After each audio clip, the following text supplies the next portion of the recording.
লুকোচুরি খেলবে? লুকোচুরি তুমি লুকাও, আমি ঠিকই তোমাকে খুঁজে পাবো।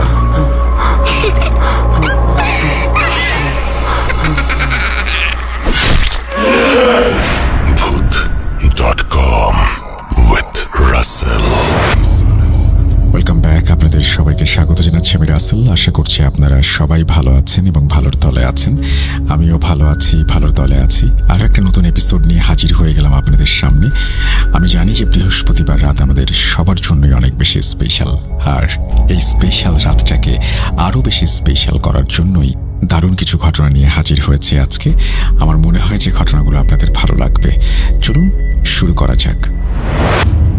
আসসালামু আলাইকুম রাসেল ভাই, আশা করছি আপনি ভালো আছেন, ভালোর দলেই আছেন। 2015 সাল থেকে ভূত FM শুনি, এখন স্বাধীন অ্যাপে ভূত.com। তাই সবসময় একটা ইচ্ছা ছিল ঘটনা পাঠাবার, নানান কারণে সেই সুযোগ হয়ে ওঠেনি। আজকে অনেক কষ্ট করে লিখছি আমি নাফিস, ব্রাহ্মণবাড়িয়া থেকে।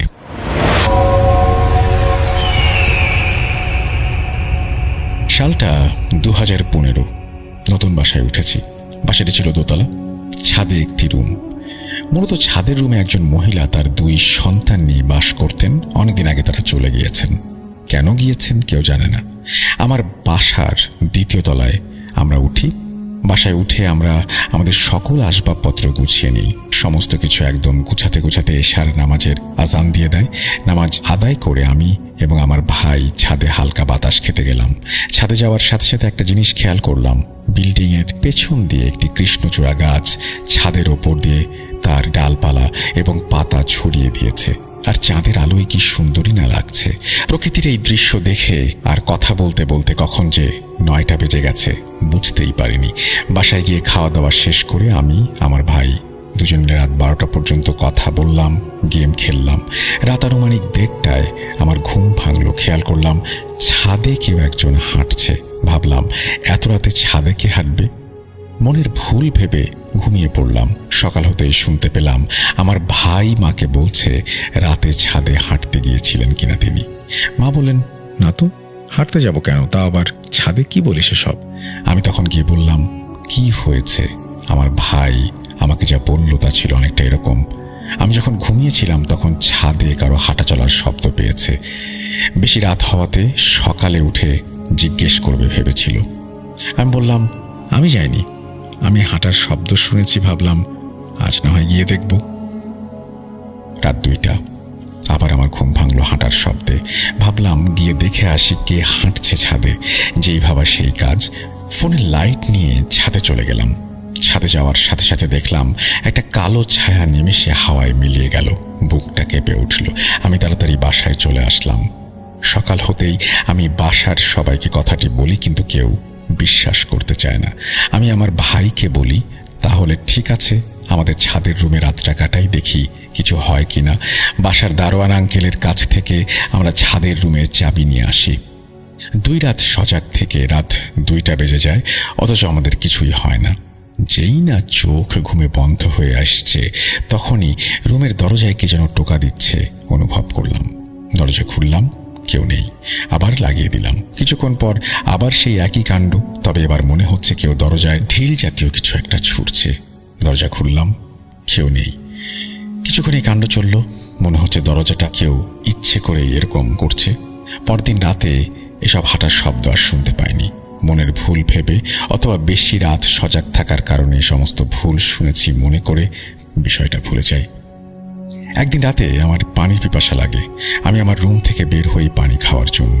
গিয়ে দেখি আমার ভাই ডাইনিংয়ের পাশে উল্টো দিক ঘুরে দাঁড়িয়ে আছে। আমি বললাম, কিরে এত রাতে এখানে কি করিস? সে কোনো জবাব দিল না। আমি যেই না তার কাছে যাব তখনই আমার ভাই পেছন থেকে আমাকে ডাক দেয়, ভাইয়া কি করছেন আপনি? আপনি হঠাৎ বিছানা থেকে উঠে পড়লেন, তাই আপনার পেছন পেছন আসলাম দেখার জন্য কি হয়েছে। আসলে আমি তো আমার ভাইয়ের সাথে একই রুমে শুয়েছিলাম, আর পানি খেতে আসার সময় সে বিছানায় শুয়েছিল। তাই আমি এখন যাকে দেখলাম সেটাকে। আমার গা হঠাৎ করেই ঠান্ডা হয়ে গেল। কি করব বুঝতে পারছি না। আমার ভাই আমাকে ধরে রুমে নিয়ে গেল। আমি তাকে সব ঘটনা খুলে বলি। সেও অনেকটা ভয় পেয়ে যায়। ভাইয়া তাহলে কি আমাদের ছাদে সেদিন থাকাটা উচিত হয়নি? কোনো খারাপ কিছু পিছু নিয়েছে? আমি কিছুই বললাম না, বা বলার সাহস হচ্ছে না বলতে পারেন। কারণ আমি কি দেখেছি, কে ছিল সে। দুজন প্রায় না ঘুমিয়ে রাত কাটাই। পরদিন আমি এবং আমার ভাই দুজন মিলে আমার মাকে সব জানাই। মা বললেন, কি বলছিস তোরা? শুধু শুধু বাসায় এসে এসব কি শুরু করলি? কোনোভাবে যেন মা আমাদের বুঝতে পারলেন না। তিনি আবারও বললেন, আরো রাত জাগ, কি সব উল্টাপাল্টা দেখিস। আমার মার কথা শুনে ভাবলাম হয়তো তার কথাই ঠিক। পরদিন আমার এক বন্ধুর জন্মদিন ছিল, তাই আমি সেখানে যাব বলে ঠিক করি। বেশ ভালোই লাগছিল, সব বন্ধুরা মিলে গল্প করছি। হঠাৎ রাত 3টার দিকে আমার ফোনে একটা কল আসে মার কাছ থেকে। কল ধরতেই মা অন্য পাশ থেকে ভীতু গলায় বলেন, তুই কোথায়? তাড়াতাড়ি বাসায় আয়। আমি কিছুটা অবাক হই। যত তাড়াতাড়ি সম্ভব আমি আমার এক বন্ধুর বাইক নিয়ে চলে আসি বাসায় এবং এসে দেখি আমার ভাই অজ্ঞান অবস্থায় পড়ে আছে। আমার মা পাশে বসে আছে, পানি দিচ্ছে। আমি এবং আমার বন্ধু আমরা আমাদের ভাইকে নিয়ে বিছানায় চলে যাই। আমরা তাকে কি হয়েছে জিজ্ঞাসা করতেই সে যা বলে তা রক্ত হিম করে দেওয়ার মতো। আমি সোফায় গেম খেলছিলাম, এক পর্যায়ে ঘুমিয়ে যাই। রাত 3টার সময় আমার ঘুম ভাঙে অদ্ভুত আওয়াজে। আওয়াজ আসছিল রুম থেকে এবং আওয়াজটা ছিল গড়গড় গড়গড় গড়গড়। রুমে গিয়ে দেখি একটা অবয়ব খাটের উপরে বসে আছে এবং আমার দিকে তাকিয়ে আছে, চোখ জল করে, আগুনের লেলিহান শিখার মতো। আমার দিকে খুব রাগ নিয়েই সে তাকিয়ে আছে। ভয়ে আমার শরীর 1 ইঞ্চিও নড়তে পারছে না। আমি খেয়াল করলাম আমার দোয়া, আমি যেটা পড়ছি, গায়ের সমস্ত শক্তি দিয়ে আল্লাহ বলে চিৎকার দিয়েছি। দৌড় দেব বলে ঘুরে দাঁড়িয়েছি, কিন্তু দৌড়াচ্ছি একই জায়গায়। অবয়বটা পেছন থেকে আমাকে টিটকারি দিচ্ছে। আজই নাকি আমার শেষ দিন। আল্লাহর রহমতে আমার মা আমাকে ডাকতে ডাকতে আমার রুমের দিকে আসছেন ওই সময়, এবং অবয়বটা কয়েকটা কণ্ঠে আমাকে হুমকি ধামকি দেয়। আমার মাকে আমার বন্ধু জাভেদ, এটা তার ছদ্মনাম, তিনি বলেন, আন্টি, আপনি এত রাতে কি খুঁজছিলেন? কাকে খুঁজছিলেন? কেন খুঁজছিলেন? আমার মা বললেন, আমি ঘুমিয়েছিলাম, হঠাৎ আল্লাহ বলে একটি চিৎকার শুনতে পাই, তাই যত তাড়াতাড়ি সম্ভব ওদের রুমে এসে দেখি আমার ছোট ছেলে অজ্ঞান অবস্থায় পড়ে আছে। সকাল হলে আমি এক হুজুরের সাথে দেখা করি। হুজুর বলেন, আমি মাগরিবের নামাজের পর তোমার বাসায় আসব। মাগরিবের নামাজের পর হুজুর আমাদের বাসায় চলে আসেন। হুজুর আমাকে এবং আমার মাকে, আমার বন্ধুকে থাকার অনুমতি দেন এবং আমার ভাইকে একটি গোল বৃত্ত এঁকে তার মাঝখানে বসান। আমার ভাই ছিল তুলারাশির। আমার ভাইকে সেখানে বসিয়ে হুজুর বিভিন্ন কোরআনের আয়াত পাঠ করতে থাকেন এবং পানি ছিটিয়ে দিতে থাকেন। এক পর্যায়ে একটা দুর্গন্ধের সৃষ্টি হয়। আমার ভাই অপরিচিত এক কণ্ঠস্বরে কথা বলে ওঠে। হুজুর বলেন, কেন সে সব করছে? হুজুরের কথা শুনে সেই জিনটা বলে ওঠে, আমি বলবো না, কি করবি? হুজুর তখন একটা তাবিজ আমার ভাইয়ের গলায় দেন এবং দোয়া পড়তে শুরু করেন। একটা সময় সেই জিন বলে ওঠে, দোয়া পড়া থামা। জিন বলতে শুরু করে, আমার নাম ইসফিক, আমি অনেক বছর ধরে এখানে থাকি। বাড়ির পেছনে কৃষ্ণচূড়া গাছে আমার বসবাস। আমি যখন রাতে সেখানে বসেছিলাম তখন ওই 2 জন চিৎকার করেছিল এবং আমার সমস্যার সৃষ্টি করেছিল। আমার থাকার জায়গায় কেউ আসলে আমি তাকে ছাড়ব না, এবং সে এক পর্যায়ে বলে যে ওদেরকে ছেড়ে দে। হুজুর বলেন, তুই চলে যা এখান থেকে, আর কোনোদিন আসবি না। জিনটি কোনোভাবেই রাজি হচ্ছিল না, শুধু বলছিল, এখানে আমি অনেক বছর ধরে থাকি, আমি যাব না। হুজুর বেশ অনেকবার জোর জবরদস্তি করার পর সে চলে যেতে রাজি হয়। বর্তমানে সেই গাছটি আর নেই, গাছটি কেটে ফেলা হয়েছে এবং সেখানে বিল্ডিং করা হয়েছে। এই ছিল ঘটনা। এই বলে তিনি তার ঘটনা শেষ করেছেন। আশা করছি এই ঘটনাটি আপনাদের ভালো লেগেছে। আমরা চলে যাব আমাদের পরবর্তী ঘটনায়।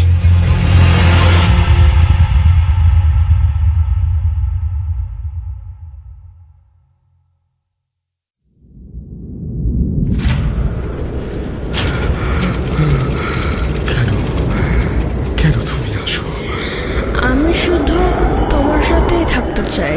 কিভাবে সম্ভব? মৃতদের এই পৃথিবীতে থাকতে নেই।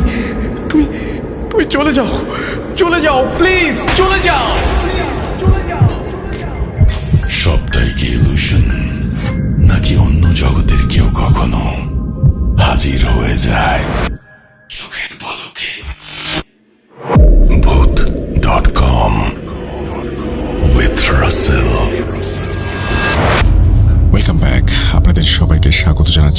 রাসেল। আশা করছি আপনারা সবাই ভালো আছেন, ভালোর দলে আছেন। আমিও ভালো আছি, ভালোর দলে আছি। আমি বেশি কথা না বাড়িয়ে যেভাবে লেখা আছে সেভাবেই ঘটনাটি পড়ে শোনাচ্ছি। চলুন শুরু করা যাক। রাসেল ভাই, আপনাকে কতদিন ধরে শুনছি এটা সংখ্যায় না বলে এভাবে বলা যায় আপনি আমার কৈশোর এবং যৌবনের বেড়ে ওঠার সঙ্গী ছিলেন এবং এখনো আছেন। সেই হাই স্কুলে আপনাকে শুনতে শুরু করি এবং পড়াশোনা শেষ করে চাকরিতে এসেও আপনাকে শুনছি। আমার কৈশোর এবং যৌবনের শুক্রবারগুলোয় বিরতিহীনভাবে ভৌতিক আনন্দ দিয়ে যাবার জন্য কৃতজ্ঞতা জানবেন। আজ যে ঘটনাটি পাঠিয়েছি সেটা আমার নিজের জীবনে ঘটে যাওয়া একটি ঘটনা। শুরু করা যাক।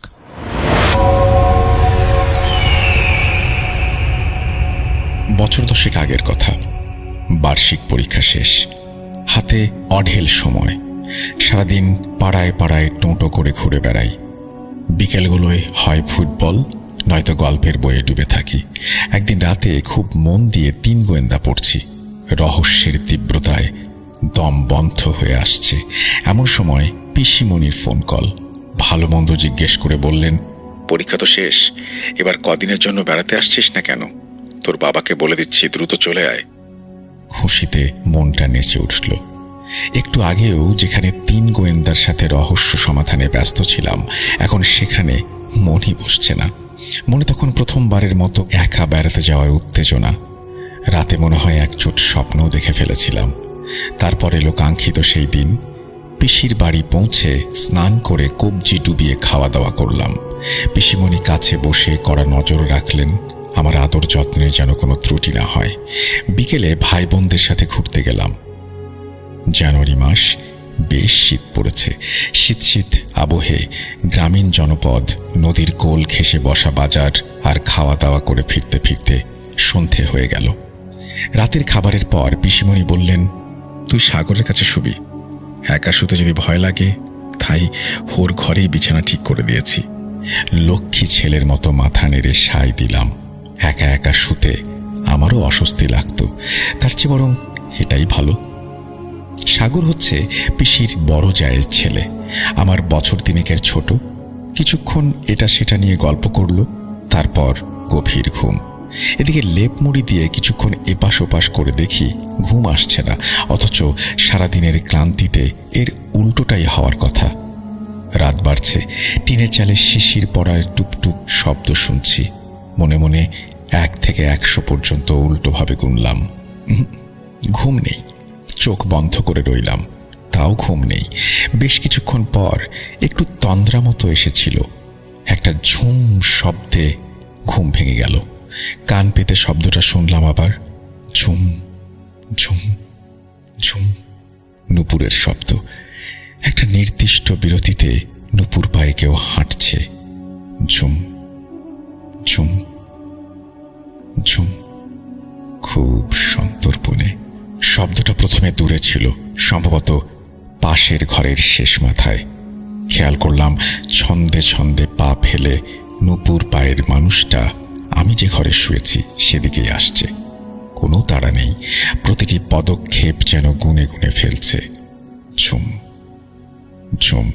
হঠাৎ করে মনে পড়ল এই বাড়িতে নুপুর পড়ার মতো একমাত্র মানুষ পিসিমণির ছোট মেয়ে টুম্পা, কিন্তু সে তো একটা বাচ্চা। তাছাড়া ওর পায়ে তো নুপুর দেখিনি। আর থাকলেও এই মাঝরাতে এভাবে হাঁটার কথা নয় তার। ভয়ের প্রথম অনুভূতিটা ঠিক তখনই টের পেলাম। শীতের রাতে লেপের নিচে তখন আমি ঘামছি। সাগরকে ধাক্কা দিলাম, সে তখন গভীর ঘুমে। ওদিকে শব্দটা ক্রমেই এগিয়ে আসছে। ঝুম ঝুম ঝুম। শব্দটা একসময় আমার ঘরের দরজার কাছে এলো। এক মুহূর্ত থামলো। আমি দম বন্ধ করে অপেক্ষা করলাম। এই বুঝি দরজা খুলে ঢুকবে কেউ, এই বুঝি কোনো অশরীরীর দেখা পাবো। আমাকে অবাক করে দিয়ে শব্দের মালিক বা মালকিন এবার যেন ফিরতি পথ ধরল। শব্দটা যেদিক থেকে এসেছিল একই গতিতে একই ছন্দে আবার সেই দিকে ফিরে গেল। কিছুক্ষণ পর আর কোনো শব্দ শুনলাম না। ঘাম দিয়ে জ্বর ছাড়ল। ভয়ে তখনও ঠিক মতো চিন্তা করতে পারছি না। ভয় কিংবা ক্লান্তি বা হয়তো দুটোর সম্মিলিত শক্তিতে এক সময় ঘুম নামল চোখে। সকালে নাস্তার সময় বেশ আনমনা ছিলাম। সামনে থাকা হরেক রকমের খাবার আমাকে টানছে না, মাথায় কেবল রাতের কথা ঘুরছে। এটা কি ছিল? ভূত, অশরীরী, নাকি ভুল শুনলাম? বিজ্ঞানের ছাত্র হয়ে ভূতেই বা কি করে বিশ্বাস করি? ঠিক করলাম সাগরকে জিজ্ঞেস করব। তাকে একা পেয়ে গোটা ঘটনা খুলে বললাম। তারপর প্রশ্ন ছুড়লাম, তোরা কি ইচ্ছে করে আমাকে ভয় দেখিয়েছিস? সত্যি করে বল, এমনটা কেন হলো? ঘটনা কি? সাগর দিব্যি কেটে বলল, এটা তারা কেউ করেনি, কেনই বা করবে? তবে তাকে ক্যাক করে ধরলাম। তবে আবার কি? আমাকে খুলে বল প্লিজ। সাগর কিন্তু এড়িয়ে গেল এবার, কিন্তু যেন বলতে চেয়েও বলল না। অনেক অনুরোধের পরেও মুখ খুলল না ছেলেটা। আমি নাছোড় বান্দা। দুপুরে খাওয়ার পর পিসিমণির আদর খেতে খেতে তাকেও গোটা ঘটনাটা জানালাম। সব শুনে পিসিমণি হেসে বললেন, ও কিছু না, ভুল শুনেছিস, হয়তো কোনো প্রাণী হবে। পিসিমণির হাসিতে কেমন একটা অস্বস্তি ছিল। 3 গোয়েন্দা ফেলুদা গুলে খাওয়া আমার মনে একটা সন্দেহ এলো, কিছু একটা লুকাচ্ছে কি? সারাদিন খেলাধুলা আর ঘুরে বেড়ানোর ব্যস্ততায় রাতের ঘটনাটা ভুলেই গিয়েছিলাম। মনে পড়ল হঠাৎ শাওন অর্থাৎ পিসির ছোট ছেলের কথায়। গোধূলির আলোয় নদীর পাড় ধরে হাঁটছিলাম আমরা। নদীতে পানি কমে এসেছে। 2-1টা নৌকা মন খারাপ করে ভাসছে সেখানে। ওপারে শাকসবজির খেতে কাজ করছে মানুষজন। হাঁটতে হাঁটতে সেসবই দেখছিলাম। হঠাৎ করে শাওন বলল, রাতে নাকি নুপুরের শব্দ শুনেছেন? তোকে কে বলল? মায়ের কাছে শুনলাম। বলতে মানা করেছে, তাও বলছি। আমাদের বাড়িতে কিন্তু এটা প্রায়ই হয়। তক্ষুনি শাওনের দিকে ঘুরে দাঁড়ালাম। আসল ঘটনাটা জানতেই হবে আমার। শাওন বলে চলল, এটা আমার দাদুর বা তারও আগের সময় থেকে চলে আসছে। জিনিসটা যে ঠিক কি সেটা আমি জানি না, তবে কিছু একটার অস্তিত্ব আমরা সব সময় টের পাই। সে তার নুপুরের শব্দ দিয়ে সব সময় আমাদের জানান দেয়, প্রায় স্বপ্নে সাবধান করে যায়। তুমি ভয় পাবে দেখে মা কিছু বলেননি। আগেই বলেছি, বিজ্ঞানের ছাত্র আমি। এসব গাঁজা ঘুরে কথা আমি বিশ্বাস করি না। আবার শাওন মিথ্যে বলার ছেলেও নয়। দ্রুত বাড়ি ফিরে পিসিমণিকে পাকড়াও করলাম। শাওনের কাছ থেকে শোনা কথাগুলোর সত্যতা জানতে চাইলাম। তিনি না না করে একসময় আমার জেদের কাছে হার মানলেন এবং জানালেন সবই সত্যি। ওনাদের ঘরে একটা প্রাচীন সিন্দুক আছে। শব্দটা নাকি সবসময় সেখান থেকেই শুরু হয় এবং শেষও হয় সেখানে গিয়েই। এতে ওরা অভ্যস্ত হয়ে গেছে। আমাকে বারবার আশ্বস্ত করলেন আমি যেন এসব নিয়ে চিন্তা না করি। রাতে শুতে গিয়ে দেখলাম সাগরের সাথে আরও একজন যোগ দিয়েছে। উদ্দেশ্য আমি যেন ভয় না পাই। সে রাতে আমার কোনো শব্দ আমি শুনিনি। যে 4-5 দিন ছিলাম এর মধ্যে আর একবারও সেই শব্দটা শুনিনি। একদিন সবুজ রঙের প্রাচীন সিন্দুকটা দেখে এসেছি। দেখেই কেমন গা শিরশির করেছে। দিন 5 পর বাড়ি ফিরে সেজ পিসির মেয়ে মিতুদিকে ফোন করে এই ভৌতিক অভিজ্ঞতার কথাটা জানালাম। ফোনের ও প্রান্তে মিতুদির আঁতকে ওঠার শব্দ পেলাম। তারপর আমাকে অবাক করে দিয়ে জানালেন এই ঘটনা তার সাথেও ঘটেছিল। জোর করলাম বলার জন্য। মিতুদি বলতে শুরু করলেন, তুই জানিসই গত বছর আমি ওখানে গিয়েছিলাম। বেশি মানুষ সবাই নিচে ফ্লোরিং করে শুয়েছিলাম। প্রথম দিন 2-1 সব স্বাভাবিক। তৃতীয় রাতের কথা বলছি। মশারি টাঙিয়ে ফ্লোরে শুয়ে আছি কয়েকজন। গভীর রাত, ঘুমিয়ে পড়েছিলাম। হঠাৎ ঘুম ভাঙল নুপুরের শব্দে। মনে হলো নুপুর পায়ে গুনে গুনে কেউ পা ফেলছে। প্রতিবার পা ফেলার আগে যেন চিন্তা করে নিচ্ছে পরবর্তী পদক্ষেপের ব্যাপারে। ভয়ে আমার গলা শুকিয়ে গেল। শব্দটা দূর থেকে ধীরে ধীরে কাছে এলো। মশারির চারিদিকে ধীর পদক্ষেপে চক্কর দিল একবার, যেন আমাদের মেপে নিচ্ছে। ভয়ে তখন চোখ বন্ধ করে ফেলেছি। চিৎকার যে দেব সেই সাহসও পাচ্ছি না।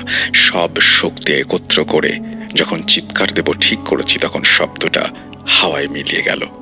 ভালো করে কান পেতে দেখলাম আসলেই কোনো শব্দ শোনা যাচ্ছে না।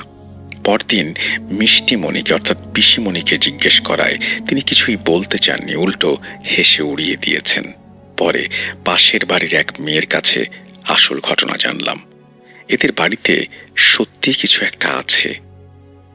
একটানা কথা বলে এবং তাদের বাড়িতে যাওয়ার আমন্ত্রণ জানিয়ে মিতুদি ফোন রাখলেন। আমার মনে তখন অসংখ্য প্রশ্ন। আমি তাহলে ভুল শুনিনি, কিছু একটা সত্যি আছে ওখানে। কিন্তু একবিংশ শতাব্দীতে বাস করে এসব বিশ্বাসী বা করি কিভাবে? আবার এই দুটো ঘটনার ব্যাখ্যাই বাকি দেব? তবে কি আমাদের জানার বাইরেও কিছু আছে? হয়তো তাই, হয়তো না। তারপর পেরিয়ে গেছে 10টা বছর, কিন্তু এতগুলো বছর পরেও আজও কোথাও নূপুরের শব্দ শুনলে সেই রাতের কথা মনে পড়ে যায়। এটাই ছিল আমার সাথে ঘটে যাওয়া একটি ঘটনা। আমার জানা আরো অনেক ছোট ঘটনা আছে, ধীরে ধীরে লিখে পাঠাবো। টিটু আচার্য, নারায়ণদী, নবীগঞ্জ, হবিগঞ্জ, সিলেট থেকে এই ঘটনাটি পাঠিয়েছেন। অসম্ভব সুন্দর একটা ঘটনা। আশা করছি আপনাদের ভালো লেগেছে। যদি ভালো লাগে অবশ্যই আমাদের জানিয়ে দেবেন। আমরা চলে যাচ্ছি আমাদের পরবর্তী ঘটনায়।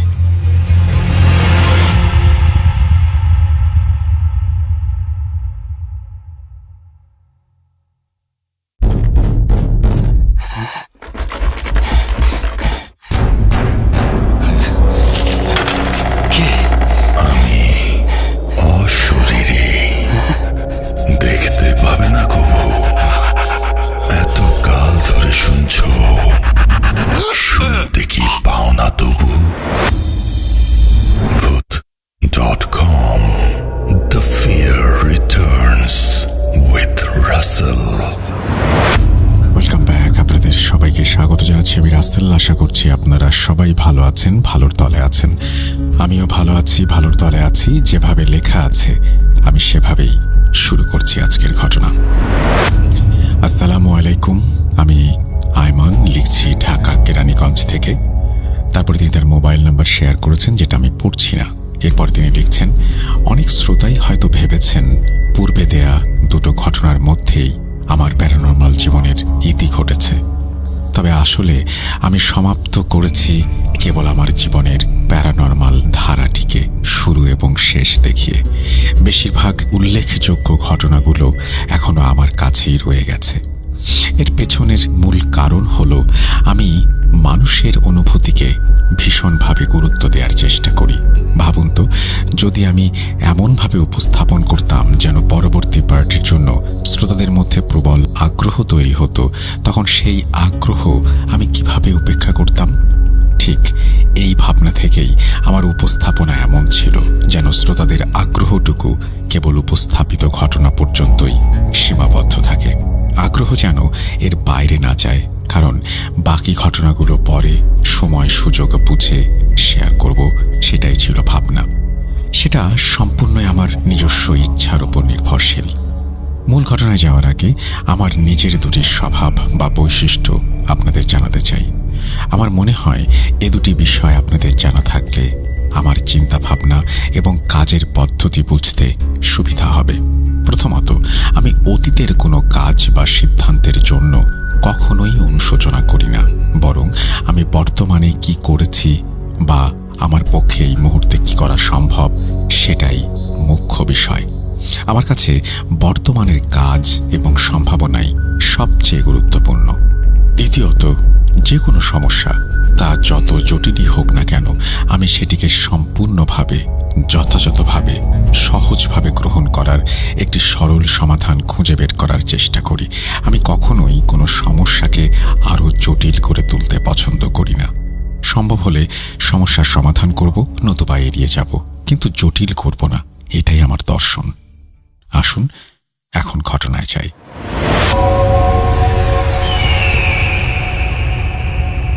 সাল 2017। সে সময় আমরা একটা প্রত্যন্ত চরাঞ্চলে থাকতাম, যেখানে জীবনের প্রতিটি বাঁক নদীর সঙ্গে ওতপ্রোতভাবে জড়িত ছিল। নদী ছিল আমাদের চলাচলের মূল ভিত্তি। আমার বয়স তখন 12, কিন্তু স্কুলের চৌকাঠ তখনও পার হওয়া হয়নি। চারপাশে অনেকেই স্কুলে যেত, এমনকি বাবা মাও বারবার বলতেন পড়াশোনা করে মানুষ হতে, কিন্তু আমার মন ছিল পড়াশোনার প্রতি সম্পূর্ণ উদাসীন। বইয়ের অক্ষরগুলো যেন আমার জন্য ছিল না। ঘন্টার পর ঘন্টা বইয়ের পাতায় চোখ গুঁজে থাকার বিষয়টি আমার ভালো লাগতো না। তবুও মা বাবা আমাকে জোর করে স্কুলে ভর্তি করিয়ে দিলেন। আমি স্পষ্ট জানিয়ে দিলাম এটা বৃথা চেষ্টা, পড়াশোনায় আমার মন বসবে না।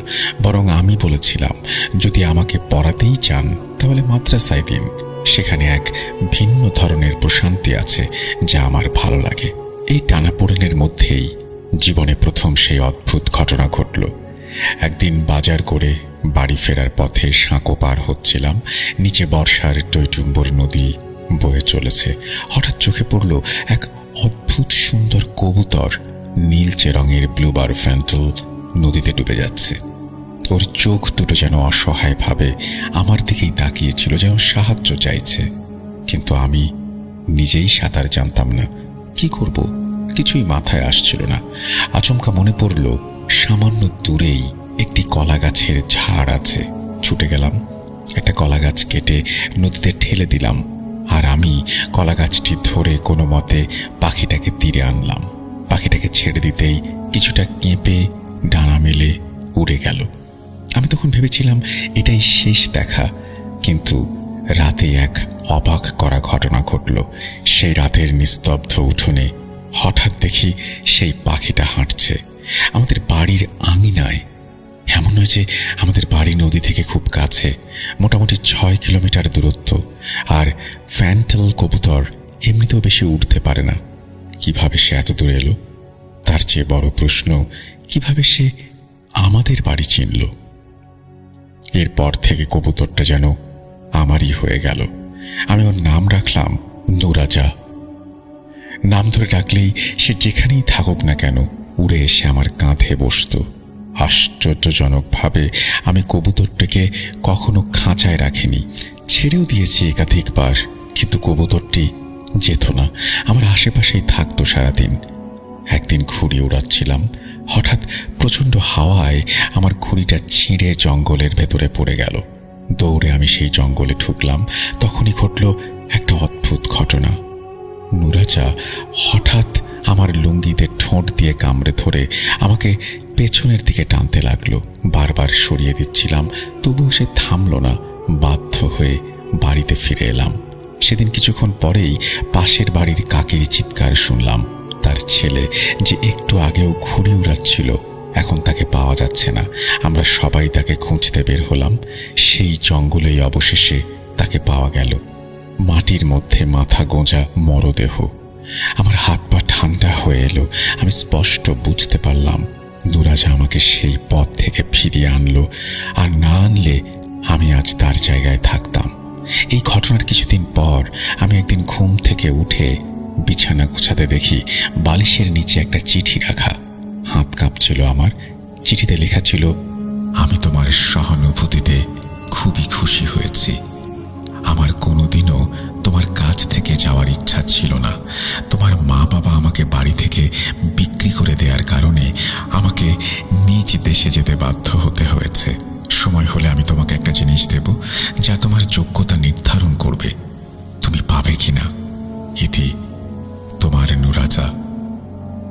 আমার চোখ ছলছল করে উঠল। নিশ্চিত হওয়ার জন্য বাড়িতে ফোন করে মাকে জিজ্ঞেস করলাম।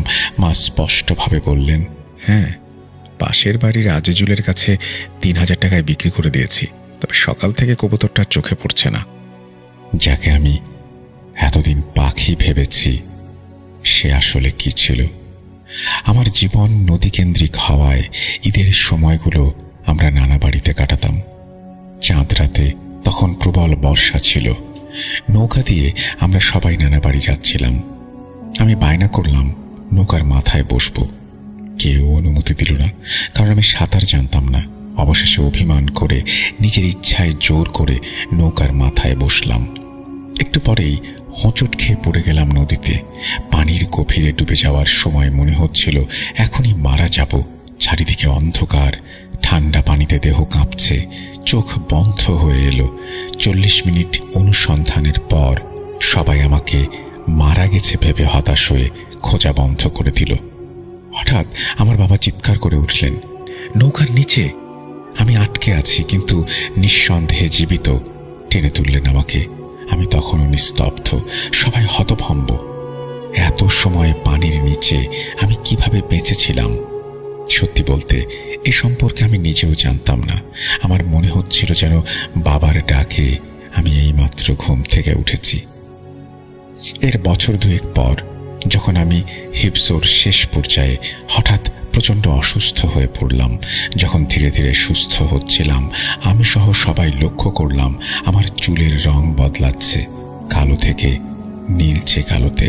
মাদ্রাসার নিয়ম অনুযায়ী সবার সম্পূর্ণ চুল কাটা বাধ্যতামূলক হলেও সেই নীলচে চুলকে হুজুররা অস্বাভাবিক নিদর্শন মনে করে কখনো আমাকে সম্পূর্ণ চুল কাটতে জোর করেননি। সেই রাতেই ঘুমের মধ্যে অনুভব করলাম কেউ আমার সামনে দাঁড়িয়ে আছে।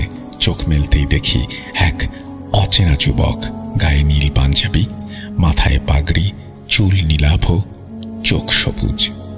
তার শরীর থেকে এক অদ্ভুত সুগন্ধ বের হচ্ছিল। সে বলল, আমি তোমার নুরাজা। কথা শুনেই আমার বুকটা কেঁপে উঠল।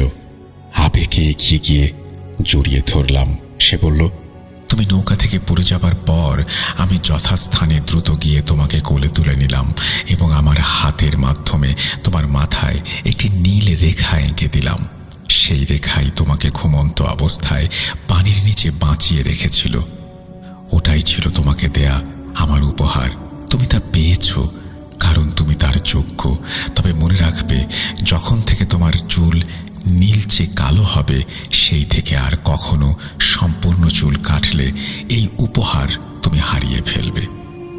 আমি তখন আর কিছুই বললাম না। সে আমার কপালে চুমু দিয়ে বলল, এবার আমাকে যেতে হবে। তবে আমার দৃঢ় বিশ্বাস তোমার দোয়ায় নুরাজা নামটা কখনো হারাবে না, আর আমার দোয়ায় আয়মান শব্দটা চিরকাল থাকবে ইনশাল্লাহ। তার সেই সুগন্ধি আমার শরীরে হিপসো শেষ হওয়া পর্যন্ত স্থায়ী ছিল। এরপর তৃতীয় পর্যায়ে ঘটনা ঘটল, সেটা নির্মুক্ত। আমাদের মাদ্রাসার হিপসোখানা বরাবরই শান্ত স্নিগ্ধ এক আশ্রয়। ভোরের আলো ফোটার আগেই এখানে মুখরিত হয়ে ওঠে পবিত্র কোরআনের সুর। কিন্তু হঠাৎ করেই সেই শান্তির রাজ্যে নেমে এলো এক গা ছমছমে বিভীষিকা। শুরুটা ছিল খুব সাধারণ, অথচ অস্বাভাবিকভাবে তৃষ্ণা, তীব্র অসহনীয় তৃষ্ণা। কিন্তু এক ফোঁটা পানিও কেউ গিলতে পারছিল না। মাদ্রাসার প্রধান দুটি নলকূপের পানি মুখে দিলেই মনে হতো যেন শত শত সূক্ষ্ম কাঁটা ভেতরে ছিন্ন ভিন্ন করে দিচ্ছে। অথচ বিস্ময়করভাবে সেই পানি মুখে থেকে ফেলে দিলেই তা আবার স্বচ্ছ সাধারণ পানির মতোই দেখাতো। কৌতূহলী ছাত্ররা যখন সেই পানি হাতে স্পর্শ করত, শত শত অদৃশ্য কাঁটার তীব্র যন্ত্রণা তাদের কুঁকড়ে দিত। এ এক আজব সংকট। সমস্যা শুধু পানিতেই সীমাবদ্ধ থাকল না। সময়ে অসময়ে ছাত্ররা এমনভাবে অসুস্থ হতে শুরু করলো যে বিছানা থেকে ওঠার শক্তিটুকুও পাচ্ছিল না। ডাক্তারদের কাছে নিয়ে গেলে তারা কোনো রোগ ধরতে পারত না, বলতো সব ঠিক আছে, সম্পূর্ণ সুস্থ। শুধু তাই নয়, নামাজে নেমে এলো এক ভয়াবহ অবস্থা। যাকেই ইমামতিতে দাঁড় করানো হোক না কেন, এক রাকাত শেষ না হতেই রহস্যজনকভাবে সে জ্ঞান হারাতো। 4 রাকাত নামাজ শেষ করতে 4-5 জন ইমাম বদলাতে হতো। পুরো মাদ্রাসায় একটা চাপা আতঙ্ক আর অনিশ্চয়তা ছেয়ে গেল। সেই অস্বাভাবিকতার মধ্যেই একদিন গভীর রাতে প্রায় 1:30 বাজে ঘুম ভাঙতে আমি অনুভব করলাম আমি সম্পূর্ণ একা। আমার বেডরুমে আর কেউ নেই। এই গভীর রাতে মাদ্রাসার সব ছাত্ররা কোথায় গেল? অজানা একটা আতঙ্ক আমার বুক দুরু দুরু করে কাঁপিয়ে দিচ্ছিল। বিছানা ছেড়ে নেমে পুরো মাদ্রাসা তন্ন তন্ন করে খুঁজলাম, কেউ কোথাও নেই। এ যেন এক শ্মশান ভূমি, যেন প্রাণের কোনো অস্তিত্বই নেই সেখানে। ভয়াল নীরবতা ভেদ করে হঠাৎই ভেসে এলো এক পৈশাচিক অট্টহাসি। অজানা আশঙ্কায় আমার বুক কেঁপে উঠল। আমি শব্দটি অনুসরণ করে পা বাড়ালাম। পথ যেন ফুরোয় না। কিছুক্ষণ হাঁটার পর নিজেকে আবিষ্কার করলাম মাদ্রাসার ঠিক পেছনের সেই নিষিদ্ধ জঙ্গলে, যে জঙ্গলে দিনের বেলাতেও ঢুকতে হুজুররা কঠোরভাবে বারণ করতেন। মনে পড়ে কয়েক বছর আগে সেই ঘটনাটি। 2 জন ছাত্রকে নিয়ে একজন হুজুর শশা লাগাতে ঢুকেছিলেন এই জঙ্গলে। শত খোঁজাখুঁজির পরও তাদের আর কোনো অস্তিত্ব খুঁজে পাওয়া যায়নি। ভয়ে আমার শরীর হিম হয়ে এলো, পা আটকে গেল মাটিতে। ফিরে যাওয়ার জন্য যেই মুহূর্তে ঘুরে দাঁড়িয়েছি, অমনি সেই বিকট হাসির শব্দ আবারও কানে বাজলো আমার আরো কাছে, আরো তীব্রভাবে। সাথে সাথে আমার মাথার চুলে কম্পন শুরু হলো। এ যেন বিপদ সংকেত। কিসের বিপদ? ঘুরে তাকাতেই দেখলাম তাদের, যাদের আমি এতক্ষণ খুঁজছিলাম। কিন্তু এ কি বিভৎস রূপ! প্রত্যেকে সম্পূর্ণ বিবস্ত্র। তাদের প্রত্যেকের ঘাড়ে যেন কোনো হিংস্র জানোয়ার নির্মমভাবে আঘাত করে গভীর ক্ষত সৃষ্টি করেছে, যেখান থেকে চুঁইয়ে পড়া রক্ত তাদের শরীরে মাখামাখি। তারা একে অপরের হাত ধরে বৃত্তাকারে উন্মত্তের মতো নেচে চলেছে। আমার চোখ জোড়া তখন অন্য কিছুতে আটকে গেল। ঝোপঝাড়ের আড়াল থেকে বেরিয়ে এলো একদল শেয়াল, যাদের চোখগুলো টকটকে লাল অঙ্গারের মতো জ্বলছিল। তারা বিকট শব্দে হিংসাত্মকভাবে আওয়াজ তুলছিল। বিবস্ত্র ছাত্ররা সেই শেয়ালগুলোকে দেখা মাত্রই তাদের নাচ থামিয়ে দিল এবং যন্ত্রণায় আকাশ বাতাস কাঁপিয়ে চিৎকার করে কাঁদতে শুরু করলো। তাদের কান্না যত তীব্র হচ্ছিল, শেয়ালগুলো ততই যেন আনন্দ পাচ্ছিল। এই দুই বিপরীতমুখী আবেগ যেন এক অসহনীয় জাঁতা কলে আমাকে পিষে ফেলছিল। আমি প্যারানর্মাল জগতে সবেমাত্র পা রেখেছি। এমন পরিস্থিতি মোকাবেলা করার অভিজ্ঞতা আমার নেই। কিংকর্তব্য বিমূঢ় হয়ে গেলাম। কি করব বুঝতে পারছি না, কিন্তু এদের বাঁচাতে হবে এই ভেবে সেই লাল রক্ত চক্ষুগুলোর দিকে তাকাতেই আমার চোখ চমকে উঠল। তা দেখে একটি বিশাল মোটা তাজা শেয়াল বাদে বাকি সব নিমিষেই মিলিয়ে গেল। সেই একাকী শেয়ালটি তখন উন্মত্ত আক্রোশে আমার দিকে ছুটে এলো। তার চোখ মুখে যে হিংস্রতা, তা যেন বাঘ এবং সিংহকে হার মানায়। আচমকা এক লাফে সে আমার বুকের ওপর এসে পড়ল। তার শরীর এতটাই ভারী ছিল, মনে হচ্ছিল আমার ওপর বিশাল এক পাথর খণ্ড চাপিয়ে দেয়া হয়েছে। অনেক কষ্টে পকেট থেকে মেসওয়াক বের করে বিসমিল্লাহ বলে শেয়ালটির চোখ লক্ষ্য করে সজোরে খোঁচা দেই, আর তাতেই তার চোখে একটা গভীর ক্ষতের সৃষ্টি হয়। যন্ত্রণায় সে ক্ষণিকের জন্য পিছিয়ে যাওয়ার ভান করে এবং অতর্কিতে তীক্ষ্ণ ধারালো নখ দিয়ে আমার আঙুলে গভীর আঁচড় বসিয়ে দেয়। তীক্ষ্ণ দৃষ্টি দিয়ে দগ্ধ করার মতো তাকাতেই রক্তপাত কিছুটা হলেও বন্ধ হলো। চেয়ে দেখি সেই শয়তান শেয়ালের আর কোনো অস্তিত্ব নেই। কিন্তু ছাত্রদের সমস্যার কোনো সমাধান হলো না। তারা আবারও একে অপরের হাত ধরে সেই নারকীয় নৃত্য শুরু করে দিল। আমি চোখ বন্ধ করে তাদের সাথে আসলে কি ঘটেছে তা জানার চেষ্টা করলাম। অতি ইন্দ্রিয় উপলব্ধিতে জানতে পারলাম তাদের উপরে শক্তিশালী জাদু করা হয়েছে, কিন্তু কি দিয়ে এই জাদু করা হয়েছে তা স্পষ্ট হলো না। আমার মন যেদিকে ইঙ্গিত করছিল সেদিকে এগিয়ে গিয়ে দেখি এটি আগের জঙ্গলের চেয়েও আরও গভীর, আরও ভয়াবহ স্থান। জঙ্গলে প্রবেশ করতে যাব, অমনি মনে হলো কেউ যেন পেছন থেকে আমাকে টেনে ধরেছে, ভেতরে যেতে বাধা দিচ্ছে। তৎক্ষণাৎ দোয়া পড়ে এক অদৃশ্য আত্মরক্ষার বলয় তৈরি করলাম, যাতে কোনো অশুভ শক্তি আমার কাছে ঘেঁষতে না পারে। একই সাথে অবিরাম কোরআন তেলাওয়াত জারি রাখলাম, নতুবা যে কোনো মুহূর্তে এই সুরক্ষা বলয় ভেঙে যেতে পারে। জঙ্গলের ঠিক মাঝখানে এক বিশাল তুলা গাছের পাশে আমি যা দেখলাম তাতে আমার হৃৎপিণ্ড ভয়ে লাফাতে শুরু করলো। প্রায় 25 হাত লম্বা এক কবর, আর কবরের সম্মুখ ভাগে সারিবদ্ধভাবে 50টি মাথার মূর্তি তৈরি করা হয়েছে। মূর্তিগুলোর মুখ এতটাই নিখুঁত ছিল যে আমি জাদুগ্রস্ত প্রত্যেক ছাত্রকে সেই মূর্তি থেকে স্পষ্টভাবে চিনতে পারলাম। আর সর্বশেষ যে মাথাটি তাদের লক্ষ্যবস্তু ছিল সেটি ছিল আমারই। ভয়ে আমার গলা শুকিয়ে কাঠ হয়ে গেল। দ্রুত কবর খোঁড়া শুরু করলাম। এক হাতে মাটি সরাতেই দেখি তাজা রক্তে মাটি লাল হয়ে আছে, আর তার থেকে তীব্র দুর্গন্ধ আসছে। আমার পাকস্থলী উল্টে আসার উপক্রম হলো। দ্রুত পায়ে পিছিয়ে গিয়ে স্বচ্ছ নিঃশ্বাস নিয়ে দম আটকে আবার এক হাত খুঁড়লাম। এভাবে 25 বার শ্বাসরুদ্ধকর প্রচেষ্টার পর পুরো কবর খোঁড়া সম্পন্ন হলো। গর্তের ভেতরে পেলাম বিশাল আকৃতির একটি ধাতব স্টার চিহ্ন, যার এক কোণা ভাঙা ছিল। আমিও অপর একটি ছোট কণা ভেঙে আমার কাছে রেখে বাকিটা পুড়িয়ে দিলাম। দ্রুত জঙ্গলে ফিরে এসে দেখি ছাত্ররা আগের মতোই উন্মত্ত নাচ নাচছে। সেই স্টার চিহ্নের ভাঙা অংশটি তাদের সামনে ধরতেই তারা সম্মোহিতর মতো আমাকে অনুসরণ করতে শুরু করলো। এভাবেই আমি জাদুর উৎস দিয়ে তাদের নিরাপদে মাদ্রাসায় ফিরিয়ে আনলাম। কিন্তু তারা কিছুতেই পোশাক পরতে চাইছিল না।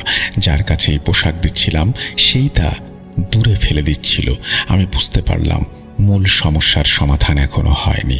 আশেপাশের কোনো টোটকা বা কালো জাদু, অন্য কোনো উপকরণ আছে কিনা তার সন্ধানে পায়চারি শুরু করলাম। হঠাৎই আমাকে লক্ষ্য করে মাদ্রাসার প্রাঙ্গণে বিশাল এক মেহগনি গাছ সশব্দে আমার ওপর পড়তে শুরু করলো। এটি সেই গাছ যা 1970 সালের প্রলয়ঙ্কারী ঘূর্ণিঝড়েও অক্ষত ছিল। কিন্তু এই প্রতিরোধ ক্ষণিকের জন্য। হঠাৎ মাদ্রাসার প্রধান ফটক বিকট শব্দে ভেঙে গেল। বাইরে থেকে ভেসে এলো পৈশাচিক হাসির শব্দ। এক দীর্ঘদেহী বিভৎস চেহারার আগন্তুক প্রবেশ করল। আগন্তুক কর্কশ্বরে বলল, হায়মান, তোর চুল এবং চোখের ক্ষমতা আমার হাত থেকে কেউ তোকে রক্ষা করতে পারবে না। তুই আমার শিকার। তোকে আমার প্রভুর নামে আমি বলি দেব। আমার চোখ আবার জঙ্গলের দিকে গেল। সেখান থেকে শত শত কুঁচকুঁচে কালো চোখওয়ালা শেয়াল অবিশ্বাস্য দ্রুত গতিতে ছুটে এসে ছাত্রদের শরীরের সাথে মিশে যেতে লাগলো। এক একজন ছাত্রের শরীরে কমপক্ষে 2-3টি করে শেয়াল প্রবেশ করলো।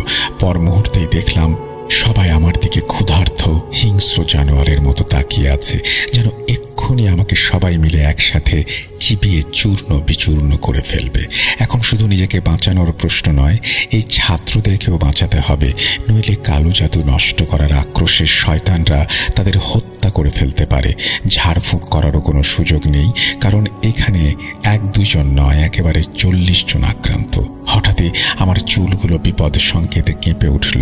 তাকিয়ে দেখি 40 জন ছাত্র, যাদের শরীরে এখন একাধিক জিনের ভর, একযোগে আমার দিকে ধেয়ে আসছে। আতঙ্কে আমার বুক এমনভাবে ধরফর করতে লাগলো যে জিহ্বা শুকিয়ে গেল। পানি খেয়ে শক্তি সঞ্চয় করার জন্য নলকূপের দিকে এগিয়ে যেতেই ছাত্রদের সেই ভয়ঙ্কর অভিজ্ঞতার কথা মনে পড়ল। এই পানি নাকি বিষাক্ত মুকুট কাটায় ভরা।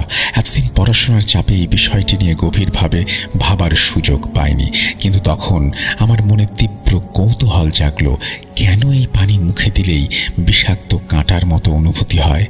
নলকূপের গভীরে কি কোনো বিষাক্ত রাসায়নিক কোনো কিছুর সৃষ্টি হয়েছে, নাকি এর পেছনেও রয়েছে অজানা কোনো রহস্য? বিষয়টি বোঝার জন্য নলকূপের ভেতরে তাকালাম। অন্ধকারের কারণে কিছু স্পষ্ট দেখা যাচ্ছিল না, তাই আমার চোখ জোড়া আবার চমকে উঠল, যে আমাকে অন্ধকারের মধ্যেও দেখার ক্ষমতা দিত। নলকূপের গভীরে যা দেখলাম তাতে আমার কাছে সব জলের মতো পরিষ্কার হয়ে গেল।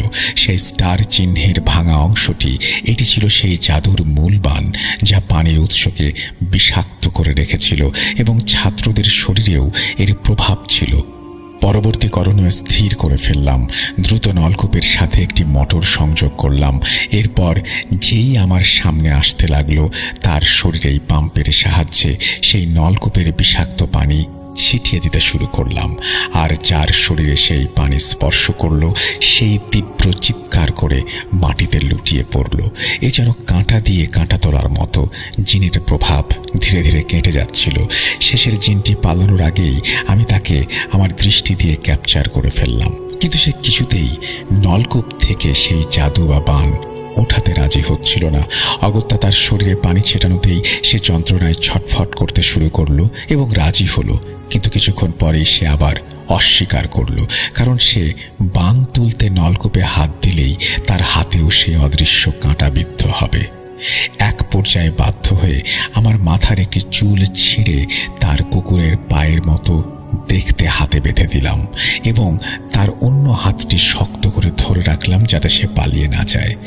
সে যখন বানটি তুলে আমার হাতে দিল, ঠিক তখনই দেখলাম একজন ছাত্র পানির পিপাসায় ছটফট করছে। আমার মনোযোগ মুহূর্তের মধ্যে সেদিকে ঘুরে যেতেই সেই সুযোগে ধূর্ত জিনটি আমার চুলের বাঁধন সহ পালিয়ে গেল। আমি বুঝতে পারছিলাম সামনে আমার জন্য অনেক কঠিন বিপদ অপেক্ষা করছে। এই জিনেরা সবাইকে জাদু করতে পারলেও আমাকে করতে পারেনি। তার কারণ বিশেষ প্রক্রিয়ায় আমার শরীর সবসময় বন্ধ থাকত। শরীরের অঙ্গ প্রত্যঙ্গ ব্যবহার করে বিশেষভাবে জাদু না করলে শরীর বন্ধ থাকা অবস্থায় কারো ওপর জাদু কার্যকর হয় না। পরে জানতে পারি আসলে জিনটি পালিয়ে গেলেও সৌভাগ্যবশত সে চুলটি নিয়ে যেতে সক্ষম হয়নি। আমার অন্য চোখের সতর্ক নজরদারির কারণে সেটি মাটিতেই পড়ে গিয়েছিল। পরে চুলটি আমি মাটিতে পুঁতে দেই। আর ছাত্রদের সেই উন্মত্ত নাচের কারণ ছিল আরো মর্মান্তিক। জিনগুলো নানাভাবে তাদের ওপরে অত্যাচার চালাচ্ছিল। যখন নির্যাতন থামত তখন তারা কিছু সময়ের জন্য স্বাভাবিক থাকত এবং সেই সাময়িক মুক্তির ঘোরে অচেতনভাবেই এক ধরনের বিকৃত আনন্দ প্রকাশ করত, যা ওই ভয়ঙ্কর নাচের রূপে প্রকাশ পেত। এটি ছিল চরম বিভীষিকাময় অসহনীয় বহিঃপ্রকাশ। হেফজোখানার সেই ভয়ঙ্কর ঘটনার পর পরিস্থিতি আবার স্বাভাবিক হয়ে এসেছিল, আলহামদুলিল্লাহ। এই বলে তিনি তার ঘটনা শেষ করেছেন। আশা করছি ঘটনাটি আপনাদের ভালো লেগেছে। যদি ভালো লাগে অবশ্যই আমাদের জানাবেন, ভালো না লাগলেও আমাদেরকে জানাবেন। আমরা আজকের মতো এখন যে ঘটনাটি প্রবেশ করব সেই ঘটনাগুলো হয়তো আপনারা আগে শুনেছেন বা কখনো শোনেননি বা বারবার শুনতে চাইবেন। চলুন শুরু করা যাক।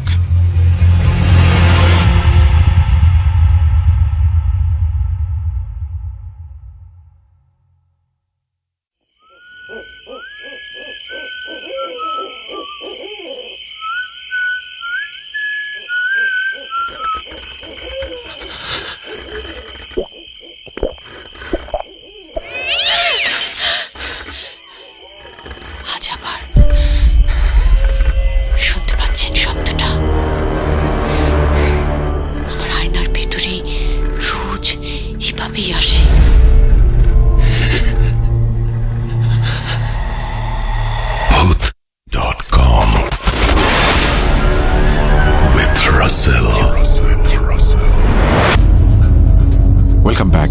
আপনাদের সবাইকে স্বাগত জানাচ্ছি ভূত.com-এ। আশা করছি আপনারা সবাই ভালো আছেন এবং ভালোর দলে আছেন।